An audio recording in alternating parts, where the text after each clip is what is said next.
all well. As promised, I'm going to read you the opening of the story. So this is from The Last Wild. This is my really special copy that I told you about that's signed by Piers Dorday himself. And yesterday you had a look at this map. So that's the very first page of the book. And today I'm going to read you just the opening of chapter 1. My story begins with me sitting on a bed looking out of the window. I know that doesn't sound like much, but let me tell you where the bed is and what I can see from it. This bed is right in the corner of the room, only just big enough for it. And the bed is only just big enough for a kid my age, 12, just about to be 13, and skinny. The window is the size of the whole wall, made with a special tinted glass that means the room stays the same temperature at all the time. The room is locked shut and you need an electronic key card to open the door. If you could open it, you would be in a long corridor with absolutely nothing in it, apart from cameras in the ceiling and a fat man in a purple jacket and trousers sitting opposite on a plastic chair, sleeping most likely. This fat man is called a warden, and there are lots of them here, and I think he's probably the fattest.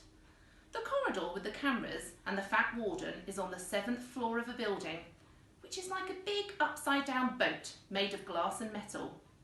Everywhere you look, there are reflections of you, other faces, the storm clouds. The curved glass walls stretch all the way down to the edge of some very high cliffs, only grass and mud for miles around, with rocks and seas below. The cliffs are in the north of the island, in the middle of the quarantine zone, far away from the city and my home. The name of this building is Spectrum Hall, or in full, Spectrum Hall Academy for Challenging Children. It's just like a big school mainly, only the most boring school in the world that you can never, ever leave.